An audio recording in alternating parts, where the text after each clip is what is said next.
si AMDAL itu? Apakah tujuannya? Mau tahu penjelasannya? Ikutin kami.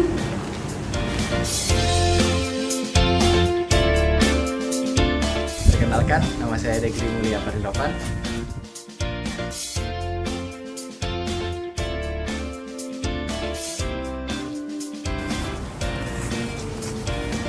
Perkenalkan, nama saya Lulu Intangraini.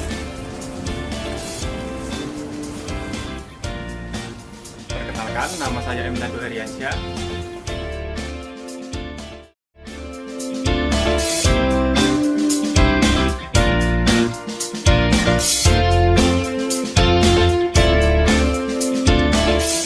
Assalamualaikum warahmatullahi wabarakatuh.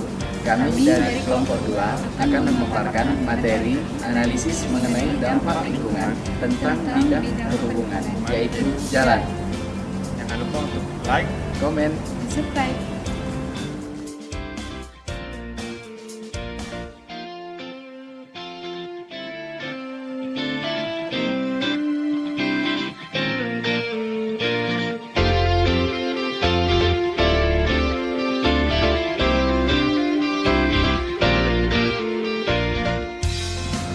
Adapun pengertian AMDAL adalah studi lingkungan untuk melihat besar dan pentingnya suatu dampak kegiatan terhadap lingkungan fisik, biologi, kimia, ekonomi, sosial, budaya, dan kesehatan masyarakat. Sementara itu, pengertian AMDAL menurut PP nomor 27 tahun 2012 adalah kajian mengenai dampak besar dan penting suatu usaha atau kegiatan yang direncanakan bagi proses lingkungan hidup yang diperlukan dalam pengambilan keputusan untuk penyelenggaraan usaha atau kegiatan. tujuan pengendalian pembangunan melalui AMDAL adalah yang pertama untuk mengurangi atau minimalisir akibat yang terjadi secara tidak direncanakan. Yang kedua adalah untuk mengatasi akibat dari lingkungan, kerusakan lingkungan yang diakibatkan oleh pembangunan itu sendiri. Dan yang ketiga adalah mengidentifikasi pemecahan masalah yang optimal. Selanjutnya yang terakhir adalah mencegah atau mengatasi konflik kepentingan pribadi antar orang. Tujuan pengendalian dapat dicapai jika kedudukan dalam proses AMDAL berjalan dalam pembangunan yang tepat. Adapun dampak yang ditimbulkan dari kerusakan jalan, yaitu yang pertama adalah membahayakan pengguna jalan itu sendiri, baik kendaraan roda 2, kendaraan roda 4. Karena jika terjadi kecelakaan akan merugikan pengendara itu sendiri.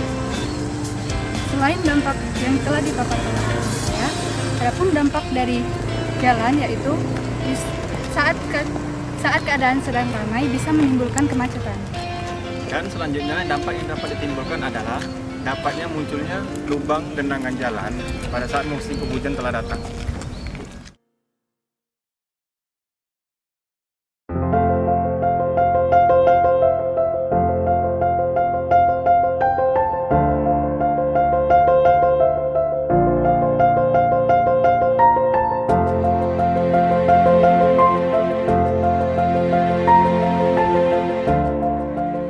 Kota Palembang adalah salah satu kota besar di Indonesia yang memiliki potensi industri dan pariwisata yang berkembang pesat.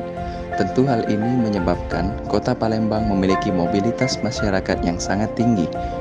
Oleh karena itu, pemerintah terus berupaya mengenjot pembangunan infrastruktur jalan guna meningkatkan produktivitas dan koneksi antar wilayah.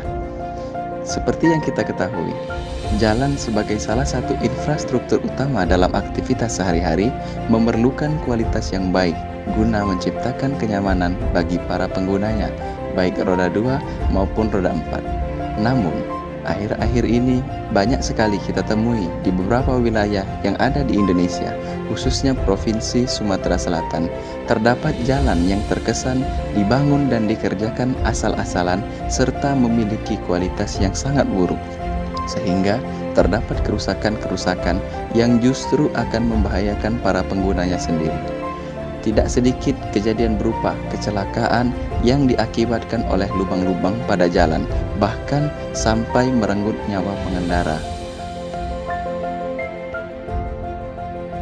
Kerusakan jalan tentu disebabkan oleh beberapa hal. Di antaranya yaitu dari segi bahan yang digunakan dalam pengerjaan jalan, tidak berstandar dan tidak berkualitas baik sesuai mutu yang diharapkan. serta sistem drainase di sekitaran jalan yang tidak memadai sehingga jika hujan turun, sering terjadi genangan-genangan air di jalan yang tidak dapat ditampung oleh selokan di sekitar jalan. Akibatnya, lama-kelamaan akan membuat kondisi jalan menjadi rapuh dan keropos. Selain itu, faktor lalu lintas yang tinggi dan tidak sesuai dengan kapasitas jalan ditenggarai jadi penyebab rusaknya jalan. Jalan yang seharusnya hanya dilewati oleh kendaraan kecil justru dilalui oleh kendaraan berat seperti truk angkutan barang, truk gandeng, dan sebagainya. Namun, kerusakan yang ditimbulkan oleh jalan sangat membahayakan pengendara ini, tidak serta-merta membuat pemerintah langsung bergerak cepat dalam memperbaiki jalan, sehingga membuat masyarakat pun khawatir akan terjadi kecelakaan yang lebih banyak lagi jika tidak segera diambil tindakan. Tidak hanya menyebabkan kecelakaan, volume kendaraan yang begitu pesat pada saat melewati jalan rusak tersebut mengakibatkan situasi kemacetan pun sering terjadi. Akibat dari pemerintah yang terkesan lambat dalam memperbaiki infrastruktur jalan, masyarakat umum pun mencoba memperbaiki jalan dengan material seadanya.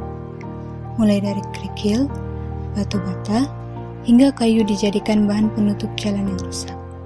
Namun semua itu bukanlah jaminan keselamatan dan kenyamanan bagi para pengendara.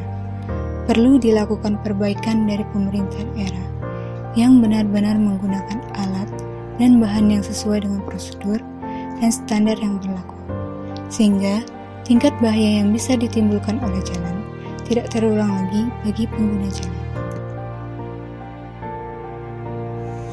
Meski banyak menuai kritik dan protes dari masyarakat terkait lambatnya perbaikan jalan, pemerintah dalam hal ini Kementerian Pekerjaan Umum hingga saat ini terus dan tetap berupaya memperbaiki jalan meskipun belum terlalu masif.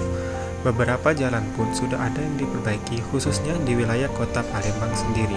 Sebagai contoh di wilayah Gandus, beberapa titik jalan sudah diperbaiki dengan cara dicor beton. Hal ini diharapkan akan terus dilakukan hingga akhirnya nanti jalan di seluruh wilayah tidak ada lagi kerusakan. Harapan masyarakat yang paling besar adalah adanya perhatian lebih dari pemerintah terkait perbaikan jalan serta pembangunan jalan yang lebih berkualitas sehingga terciptalah infrastruktur jalan yang memberikan rasa aman dan nyaman bagi para pengendara. Anak kakak. Pak Deru, masalah jalan di Banyuasin Pak, gimana penanganannya?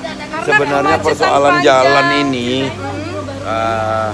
beberapa tahun belakangan itu bukan terjadi hanya di Banyuasin, tapi terjadi di seluruh Sumatera Selatan. Maka saya sebagai gubernur bersama DPRD sudah menganggarkan sebanyak 1,3 triliun khusus untuk perbaikan jalan ekonomi di Sumatera Selatan ini.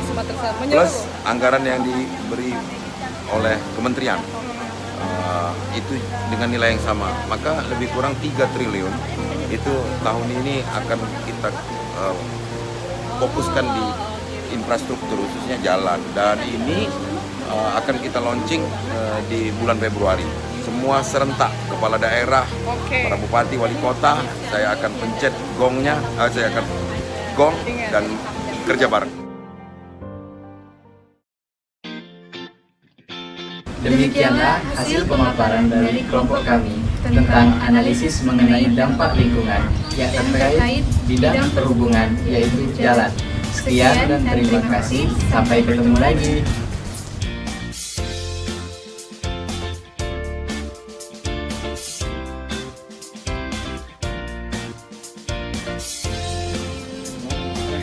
Pelan. Nyemput dandu. Nyemput dulu. 1.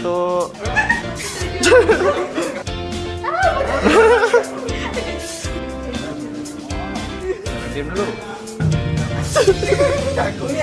Jangan.